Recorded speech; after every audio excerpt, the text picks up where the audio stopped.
సజీవుడైన పునరుద్ధానుడైన యేసు క్రీస్తు నామంలో మనకందరికీ ఆయన కృపా కనికరము సమాధానం జీవితాంతం వరకు కలుగునుగాక. పరిశుద్ధాత్మ దేవుడు అట్టి సహాయం మనకందరికీ దయచేయునుగాక. యేసు క్రీస్తు పునరుద్ధానమును గూర్చి మనమందరము వాటిని ధ్యానము చేస్తూ దేవుని యందు ఆనందించాను. దేవునికి వందనాలు. అది ప్రతిరోజు జరగవలసినటువంటి కార్యముగా గుర్తించాను. ఎందుకంటే యేసుక్రీస్తు తిరిగి లేచి ఆయన సజీవుడై ఆయన మన మధ్యలో ఉన్నాడు. దేవునికి వందనాలు. అయితే ఇప్పుడు విశ్వాసుల పునరుద్ధానము అనగా క్రీస్తును సొంత రక్షకునిగా అంగీకరించి క్రీస్తు చేసినటువంటి నిత్య జీవము అన్నటువంటి వాగ్దానమును స్వతంత్రించుకొనుటకు విశ్వాసాన్ని కలిగి ప్రయాణం చేస్తున్నటువంటి క్రైస్తవుల యొక్క పునరుద్ధానము. చూడండి, సాధారణంగా చెప్పవలసి వస్తే భూమి మీద పుట్టిన ప్రతి ఒక్కరూ చనిపోతారు. భూమి మీద బ్రతికినటువంటి ప్రతి ఒక్కరూ కూడా చనిపోయిన తరువాత తిరిగి లేస్తారు. తిరిగి లేచినటువంటి వారిలో ఒక గుంపు నిత్య జీవానికి, మరొక గుంపు నిత్య నరకానికి వెళ్తారు అని బైబిల్ స్పష్టంగా చెప్పుచున్నది. పునరుద్ధానము అన్నటువంటి దాంట్లో లేవడము ముఖ్యం కాదు కానీ, అంటే చనిపోయినటువంటి వారు తిరిగి లేచుట ముఖ్యం కాదు కానీ, లేచిన వారు ఎక్కడికి వెళ్తున్నారు అనేది మనకు కావలసినటువంటి విషయం. క్రీస్తును అంగీకరించినటువంటి వారు కూడా లేస్తారు ఒకానొక కాలంలో. కనుక ఈ లేచినటువంటి వారు నిత్య జీవితంలోనికి ప్రవేశిస్తారు. దేవునికి వందనాలు. విశ్వాసుల పునరుద్ధానం గుర్చినటువంటి సందేశాలు, బోధ మనము వినుచుండగా మన దృష్టి మన వ్యక్తిగత జీవితము పైన ఉండాలి. అంటే నేను తిరిగి లేస్తానా? నేను తిరిగి లేవడానికి నాకు కావలసినటువంటి అర్హతలు ఏమిటి? ప్రథమ ఫలముగా యేసుక్రీస్తు పునరుద్ధానుడయ్యాడు. తర్వాత వరుస క్రమములో ఆయన వారు లేపబడతారు. అది వాక్యం. మొట్టమొదటగా యేసుక్రీస్తు చనిపోయినప్పుడు మత్తయి సువార్త 27వ అధ్యాయములో 52వ వచనము. దానికంటే ముందు మనకు యోహాను సువార్తలో 11వ అధ్యాయములో యేసుక్రీస్తు ఆ మరణించినటువంటి లాజరును లేపడము, మరియు తన స్వస్థత అద్భుత కార్యములు ఇంకొకరిని చనిపోయినటువంటి వారిని లేపడం అనేటువంటిది జరిగినటువంటి విషయాలు. కానీ ఇక్కడ ఇంకొక ప్రత్యేకమైనటువంటి ఒక విషయం మనం చూస్తే మత్తయి సువార్త 27వ అధ్యాయం 52వ వచనంలో సమాధులు తెరవబడెను, నిద్రించిన అనేక మంది పరిశుద్ధుల శరీరములు లేచెను. ఇది యేసుక్రీస్తు శిలువ మీద చనిపోయినప్పుడు జరిగిన సంఘటనలలో ఒక సంఘటన. దేవాలయంలో ఉన్నటువంటి తెర చినిగెను, మొదటి సంఘటన. బండలు బద్దలాయెను, పైన వచనంలో భూమి వణికెను, సమాధులు తెరవబడెను, నిద్రించిన అనేక మంది పరిశుద్ధుల శరీరములు లేచెను. ఈరోజు మన పాఠం ఏంటంటే, ఎవరు లేస్తారు, ఎవరు లేచి నిత్య జీవితంలోనికి ప్రవేశిస్తారు అనగా పరిశుద్ధుల శరీరములు. ఆ పదములోనే మనం గమనిస్తే, అంటే వీళ్ళు ఎవరు? ఈ పరిశుద్ధులు ఎవరు? అప్పటి వరకు యేసుక్రీస్తు బోధించినటువంటి విషయాలన్నిటినీ విని వాళ్ళు పరిశుద్ధతను కాపాడుకున్నటువంటి వారు. మొత్తానికి ఈ పునరుద్ధానంలో ఉండబోయేవారు, నిత్య రాజ్యానికి వెళ్ళుటకు పునరుద్ధానంలో ఉండబోయేవారు పరిశుద్ధులు. ఈ పదము మనల్ని బాగా కలవరపరిచే పదం. పరిశుద్ధత. విశ్వాసికి పరిశుద్ధత అన్నది. కానీ దీంట్లో కూడా ఒక శుభవార్త ఉన్నది. నన్ను నేను ఆలోచన చేసుకుంటే, నిన్ను నీవు ఆలోచన చేసుకుంటే, నేరుగా ఇప్పటికెప్పుడు ఎవరైనా మనల్ని వచ్చి నువ్వు పరిశుద్ధుడవా, నువ్వు పరిశుద్ధురాలవా అని అడిగితే సంశయము, చెప్పలేని పరిస్థితి ఉండవచ్చు. అయితే మన యొక్క సామర్థ్యము మన యందు లేదు. హల్లెలూయా. పరిశుద్ధత అన్నటువంటిది పరిశుద్ధాత్మ ద్వారా కలిగేటటువంటి కార్యము. అయితే మనము పరిశుద్ధాత్మ దేవునికి మనల్ని మనము అప్పగించుకొనుటయే మన పని. ఇప్పుడు గుర్రాన్ని దానికి దప్పిగైతే మనము నీటి దగ్గరికి తీసుకొని పోగలం, కానీ దాన్ని తాగించలేము. అదే తాగాలి. అది దప్పిగా అయితే ఇంకా అక్కడ కనపడితేనే తాగేస్తుంది.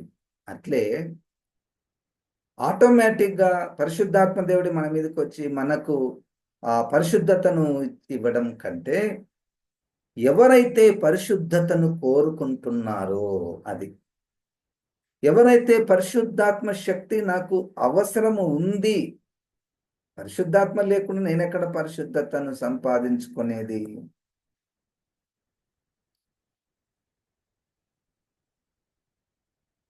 కనుక 2 కొరింథీయులకు రాసినటువంటి పత్రికలో కూడా ఒక వచనము ఈ విధంగా మనకు అక్కడ మనకు కనబడుతున్నదండి. 12వ వచనంలో, మా అతిశయమేదనగా లౌకిక జ్ఞానం అనుసరింపక దేవుడు అనుగ్రహించు పరిశుద్ధతతోను నిష్కాపట్యముతోను దేవుని కృపనే అనుసరించి లోకములు నడుచుకొంటి మరియు విశేషంగా మీ ఎడలను నడుచుకొంటి మరియు మా మనస్సాక్షి సాక్ష్యమిచ్చుటై. దేవుడు అనుగ్రహించు పరిశుద్ధత. అనుగ్రహము అనగా ఉచితముగా మనకు ఇచ్చేటటువంటిది. దేవుడు అనుగ్రహించు పరిశుద్ధత, ఆత్మ వలన కలిగే పరిశుద్ధత. ఇంకొక వచనం, రోమపత్రిక 8వ అధ్యాయము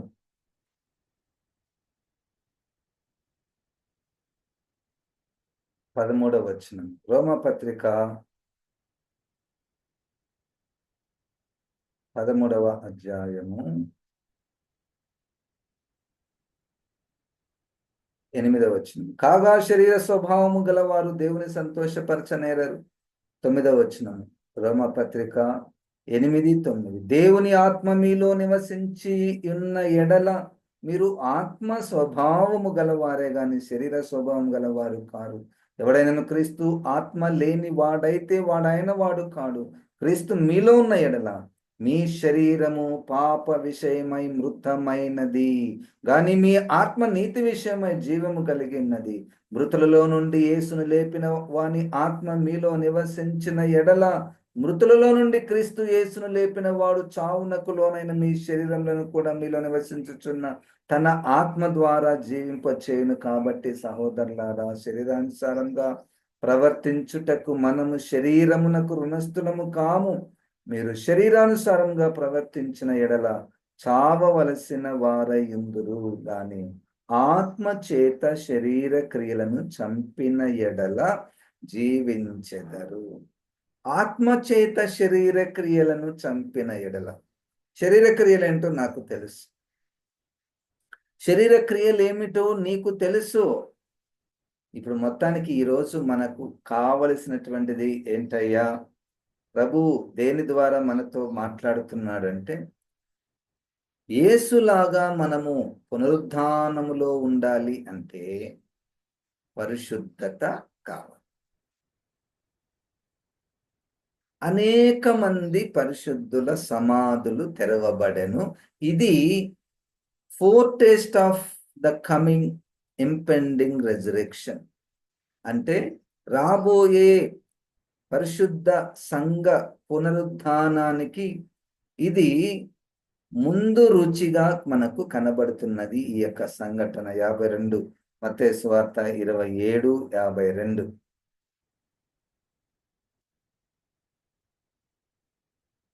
శరీర క్రియలను చంపుట పరిశుద్ధాత్మ దేవునికే సాధ్యము. మనం ఆయనకు అప్పగించుకొనుట అనగా ప్రార్థనలో, పరిశుద్ధాత్మ దేవా నీ దగ్గరనే శక్తి ఉన్నది, నా శరీర క్రియలు చంపడానికి నీ దగ్గరనే శక్తి ఉన్నది అని గలతీ పత్రిక 5:19 మనము వాక్యం పెట్టుకొని దాని కొరకు ప్రార్థన చేయుట మంచిది. శరీర క్రియలు స్పష్టమై ఉన్నవి, అవేవనగా జారత్వం ఉన్నది ప్రభువా. ఆత్మదేవా నాలో జారత్వపు తలంపులు, వ్యభిచారపు తలంపులు, గతములో నేను చేసినటువంటి అపవిత్రమైనటువంటి కార్యాలన్నీ నాకు గుర్తుకొచ్చి ఒక్కొక్కరు ఆ గుర్తుకు రావడంలో ఆనందించుట. మనమేమి జారత్వం చేయము ఫిజికల్గా స్త్రీలు ఇంకొకరితో కానీ పురుషులు ఇంకొకరితో కానీ మనము అట్లా చేయము. నేను అలాగు చేయుట లేదు అన్న భావన మాత్రమే మనము కలిగి ఉంటే మనము ధర్మశాస్త్రాన్ని పాటిస్తున్నటువంటి వారం అవుతాము. ధర్మశాస్త్రాన్ని పాటిస్తున్నటువంటి వారు అన్నిటినీ పాటించలేరు గనుక ధర్మశాస్త్రం పాటిస్తున్నటువంటి వారు శాపగ్రస్తులు అని రాయబడింది. ఇదే గలతీ పత్రికలో. కనుక ఎప్పుడు కూడా నేను భౌతికంగా ఏ నరహత్య చేయడం లేదు అని సంతృప్తి పడితే మనం ధర్మశాస్త్ర సంబంధులము. ఆ యూదులు అట్లే వాళ్ళని చూసుకుంటారు. తమను తాము ఎట్లా చూసుకుంటారంటే నేను నిజంగానే జారత్వము చేయడము లేదు. కానీ యేసుక్రీస్తు మనకిచ్చినటువంటి ప్రమాణము ఎంత స్థాయిలో ఉన్నది? మోహపు చూపు, మోహపు తలంపే వ్యభిచారము, జారత్వము. దీన్ని చంపేది పరిశుద్ధాత్మ దేవుడు. నా తలంపులకు హద్దు ఉంటుందా? ఎక్కడెక్కడ తిరుగుతుంది, ఏమేమి చూస్తుంది, చూడాలనిపిస్తుంది కదండి. జారత్వము, శరీర క్రియలను చంపేటటువంటి పరిశుద్ధాత్మకు మనల్ని మనము అప్పగించుకోవాలన్నదే ఈరోజు పాఠము. అవన్నీ 3 చూడండి: జారత్వము, అపవిత్రత, కాముకత్వము ఒకటే రంగము. విగ్రహారాధన, అభిచారము, ద్వేషము. అబ్బా, ఇది ఎంత సులువుగా ఉన్నది! ద్వేషించుట ఎంత సులువుగా దీనిలో పడిపోతామో. శరీర క్రియలు మనం అనుకుంటాం దాదాపుగా లేవు, 1-2 అది కామన్, అందరికి ఉండేది అనుకుంటాం. కాదు, ఇక్కడ మనకు కావలసినటువంటిది పరిశుద్ధత. దేన్ని ద్వేషించాలి? పాపమును ద్వేషించాలి, పాపిని ప్రేమించాలి. హల్లెలూయా. ద్వేషము, కలహము. నీ ద్వారా నా ద్వారా కలహము రాకూడదు. కలహాలకు, కొట్లాటలకు దూరముగా ఉండవలెను. ఇది పరిశుద్ధాత్మ దేవునికే సాధ్యం. కొంతమందికి అలవాటు, అట్లా కొట్లాడకపోతే, ఇంకొకరితోటి కలహపడకపోతే వాళ్ళు ఉండలేరన్నట్టుగా అనపడతారు. ఎప్పుడూ వారిని బట్టి కలహాలు. ఇక్కడ తప్పును చూపించే పని మనది కాదు, కానీ సర్వసాధారణంగా ఒకరికి ఒకటి ఉంటుంది, ఇంకొకరికి ఇంకొకటి. నేను కొట్లాడకపోవచ్చు, కానీ నేను ద్వేషిస్తాను. నువ్వు ద్వేషించకపోవచ్చు, కానీ నువ్వు కొట్లాడతావు. నేను ద్వేషించను, కొట్లాడను, కానీ కామకత్వము ఉంటుంది. జారత్వపు చూపులుంటాయి. ఏదో ఒకటో రెండో వాటి ద్వారా మనము సతమతమవుతున్నాము, ఆత్మీయ యుద్ధంలో ఉంటున్నాము, పోరాటంలో ఉంటున్నాము. దీని నుంచి బయటికి రావలసినటువంటి సమయము ఏర్పడినది. పరిశుద్ధాత్మ ద్వారా పరిశుద్ధత. మత్సరములు, క్రోధములు, కక్షలు, భేదములు, విమతములు, అసూయలు, మత్తతలు, అల్లరితో కూడిన ఆటపాటలు మొదలైనవి. ఇవే కాదు, ఇంకా చాలా రకరకాల శరీర క్రియలు. అసలు శరీర క్రియలు ఎన్ని ఉన్నాయంటే ఒక్కొక్క వ్యక్తికి అడిగితే నీలో శరీర క్రియ ఏముందో అని అడిగితే అట్లా ఒక్కొక్కరిలో ఒక్కొక్కటి ఎన్ని రకరకాల శరీర క్రియలు ఉంటాయి కదండి. అయితే ఇప్పుడు పరిశుద్ధత మనకు కావాలి. యేసు పునరుద్ధానుడయ్యాడు. విశ్వాసుల పునరుద్ధానం గురించి మనము నేర్చుకుంటున్నాం. ప్రభు ఒక్కటే చెప్తున్నాడు, నువ్వు పరిశుద్ధత లేకుండా ప్రభువును చూడలేవు. పునరుద్ధానం అయిన తర్వాత పరలోకంలోకి వెళ్ళి మనం ప్రభువుని చూడాలి కదా. ప్రభువును చూడాలంటే పరిశుద్ధత. ప్రభువును చూడాలంటే పరిశుద్ధత.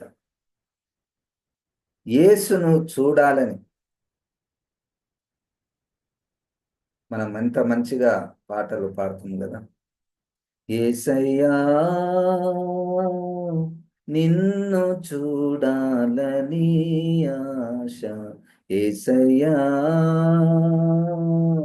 నిన్ను చేరాలని ఆశ. యేసయ్యను చూడాలి, యేసయ్యను చేరుకోవాలి అంటే దానికి ముందు ఒక మెట్టు ఉన్నది. ఆ మెట్టు పేరే పరిశుద్ధత. అది నాకు కావలసినటువంటిది, అది నీకు కావలసినది.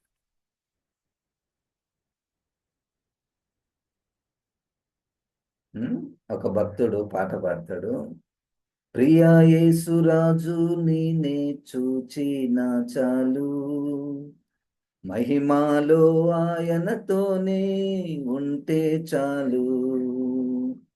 అబ్బా, ఆ ఒక్క కోరిక ఉంది సార్ నాకు, యేసు ప్రభుని చూస్తే చాలు. నిత్యమైన మోక్ష గృహము నందు చేరి భక్తుల గుంపులో హాసించిన చాలు. నిత్యమైన మోక్ష గృహము అదొక్కటి చేరితే చాలు, యేసుని చూస్తే చాలు. కోరిక కదండి, అందరికీ కోరికనే, దేవునికి స్తోత్రం. అయితే ఈరోజు ప్రభువు పరిశుద్ధాత్మ దేవుడు మనల్ని ప్రశ్నిస్తున్నాడు, నువ్వు పరిశుద్ధురాలిగా. అయితే దాంట్లోనే ఇంకొక మాట, అదే మాట, పరిశుద్ధతను కోరుకునే స్థాయి ఎట్లాగూ ఉన్నది. ఈ మధ్య కాలంలో నేను ఒక యవనస్తుని కలిశాను. ఆ యవనస్తునికి పరిచర్య అంటే ఎంత ప్రేమనో, ఎంత ఆశను, సువార్త చెప్పాలని చాలా ప్రేమ, చాలా ఆశ. నాకెందుకో తొందరపాటు అవుతుంది పాస్టర్ గారు, నాకు మొన్న నేను పరిచర్యకు పోలేదు, మనం పరిచర్యకు పోలేకపోయాము అని ఆయన ఎంతో ఆశ పరిచర్య. ఒక 2 దినముల తర్వాత మేము ప్రార్థన కూర్చున్నాం. నేను ఆ వ్యక్తిని అడిగాను, అయ్యా ప్రార్థించండి అని. నేను ప్రార్థన చేయలేను పాస్టర్ గారు, నాకు ఇప్పుడే ప్రార్థన రాదు, నాకెందుకో ప్రార్థన చేయలేకపోతున్నా. ఒకవైపు ఏమో పరిచర్య చేయాలన్నటువంటి తాపత్రయం, మరొక వైపు దేవుని ఎదుట ప్రార్థన చేయలేని స్థితి. ఇప్పుడు నేను ఆ వ్యక్తిని తప్పు పెట్టడానికి కాదు నేను చెప్పేది. ఒక్కొక్కసారి మనము క్రియారూపకంగా భక్తి కార్యక్రమాలు కానీ పరిచర్య కార్యక్రమాలు చేయడానికి వేగిరపడుతుంటాము. పరిశుద్ధతను సంపాదించుకొనుటలో మనము అంత మనసు పెట్టమేమో. ఇంత పరిచర్య చేసినాం అనుకోండి, మనం చనిపోయేంత వరకు. మొన్న ఒక ఆయన అంటున్నాడు, నేను పాట పాడుతూ పాడుతూ పాడుతూ పాడుతూ చనిపోవాలి సార్ అని ఆయన కోరిక. ఇంకొక ఆయన, నేను ప్రసంగం చేస్తూ చేస్తూ చేస్తూ చనిపోవాలి. వాటికంటే నేను చనిపోకముందు ఒక క్షణం ముందు యేసుక్రీస్తు నా జీవితాన్ని పరిశీలించినప్పుడు పరిశుద్ధుడు. మన గురి పరిశుద్ధత. హల్లెలూయా. అన్నీ కలిగి, లేకపోతే ఆ 7వ అధ్యాయము 22వ వచనంలో ఎంతో మంది అద్భుతమైనటువంటి పరిచయలు చేసి నరకానికి పోయినటువంటి వారు ఉన్నారు. ఈ లోకంలో ఉన్నప్పుడు అద్భుతాలు చేశారు, స్వస్థతలు చేశారు, దయ్యాలు వెళ్ళగొట్టారు, ప్రవచించారు.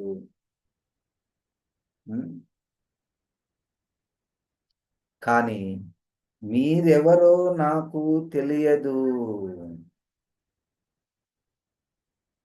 మీరెవరో అక్రమము చేయువారులారా అంటే అర్థం ఏంటి? దేవుని చిత్తం ఏంటి అనుకున్నారు? మన జీవితంలో దేవుని చిత్తము పరిశుద్ధంగా ఉండుట ముఖ్యమైన విషయం. అది నువ్వు పరిచర్య చేయకపో, అది సెకండరీ. పిలువబడినటువంటి వారి ద్వారా పరిచర్య చేపిస్తాడు, అన్యుల ద్వారా కూడా పరిచర్య జరిగిస్తాడు, సృష్టి ద్వారా పరిచర్య జరిగిస్తాడు, దేవదూతల ద్వారా పరిచర్య జరిగిస్తాడు. కానీ మన ద్వారా ప్రారంభంలో మన ద్వారా దేవుడు కోరుకుంటున్నటువంటి విషయాలు పరిశుద్ధత. పరిశుద్ధత.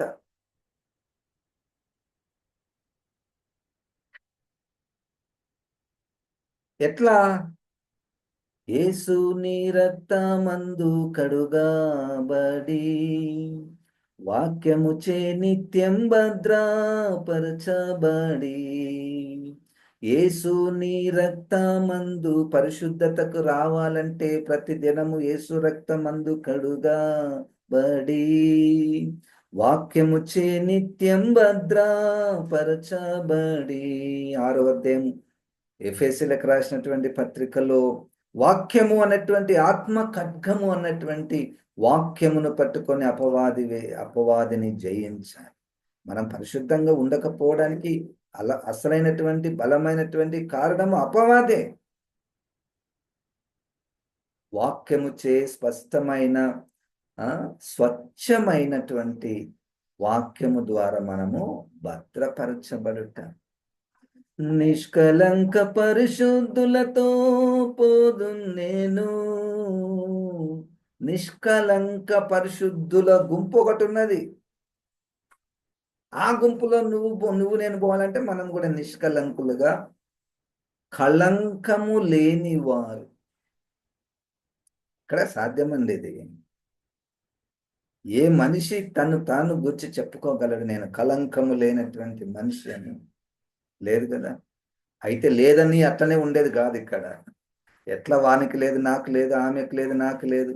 ఎవరైనా మనల్ని ప్రశ్నిస్తే, అమ్మా నువ్వు అట్లా చేయకూడదంటే, మరి నువ్వేం తక్కువనా అంటాం కదా. అట్లా అంటము. అనకపోయినా సరేలే, అందరూ వాళ్ళకు బలహీనత ఉంటాయి, నాలో ఒకటి ఉందని సదిరి చెప్పుకుంటాం. ఇది చాలా డేంజరస్ మైండ్ సెట్. ఎవరికి ఉండవండి, ఏదో ఒక తప్పులు ఉంటాయి. ఈ భావనలో ఉంటే ఆ ఒక్క తలంపు, సరేలే దాదాపుగా 99% బాగానే ఉన్నాను, 1% నేను తప్పిపోతున్నాను, అన్ని బాగున్నాయి కానీ నోరే బాగలేదు, అన్ని బాగున్నాయి కానీ చూపే బాగలేదు, అన్ని బాగున్నాయి కానీ ఈ కొట్లాటలే నాకు అది కొట్లాటలలో కలహాలు ఏర్పడుతున్నాయి. నో. పరిశుద్ధత. మన పని కోరుకున్నట్ట అండి, కోరుకున్నట ఆధారపడట. హల్లెలూయా. దేవుణ్ణి, పరిశుద్ధాత్మ దేవుణ్ణి మనం గట్టిగా కొట్లాడి అడగాల్సినటువంటిది ఏంటంటే, ఆత్మదేవ అది నీ పని. నీ పని. నా పనేంటి? నేను నీ మీద ఆధారపడుతా. స్వామి స్వామి అననా భారం, ప్రేమ చూపను నీ భారం. నా భారం ఏంటి? స్వామి స్వామి యేసయ్యా అని అడుక్కునేటటువంటిది నా భారం, నా పని. కానీ నీ పనేంటి? నువ్వు నాకు ప్రేమ చూపించి, నా మీద కనికరం చూపించి, నాకు పరిశుద్ధతను ఇచ్చుటయే నీ పని. అది నా పని కాదు ప్రభువా. ఎవరు భూలోకంలో తమంతకు తాము పరిశుద్ధతను సంపాదించుకొనగలరు? నో. ఎవరైనా మన తరంలో పరిశుద్ధులు ఉన్నారంటే అది వారి గొప్పతనం కాదండి. నో. అది పరిశుద్ధాత్మ దేవుడు వారికి ఇచ్చినటువంటి వాళ్ళ గొప్పతనం ఏంటంటే, అయ్యా పరిశుద్ధతను సంపాదించుకోవడానికి నా చేత కాదు, నువ్వే నన్ను పరిశుద్ధతలోనికి నడిపించాను. ఇప్పుడు ఈ పాట పాడమంటే ఎంత మంచిగా పాడతాం మనం కదండి. ప్రియా యేసురాజును నే చూచిన చాలు, ఉట్టిగా వస్తుంది అది. పరిశుద్ధత ఇది ఎప్పుడు మనం మైండ్లో గుర్తు పెట్టుకోవాలి. చనిపోయినప్పుడు కళ్ళు మూయబడతాయి, యేసు ప్రభు రాకడలో కళ్ళు తెరవబడతాయి. కళ్ళు తెరవబడినప్పుడు ఆయన మనం చూస్తాం. ఎవరు కళ్ళ ద్వారా ఆయన చూస్తారంటే పరిశుద్ధులు, నిష్కలంకులు. ఉమ్.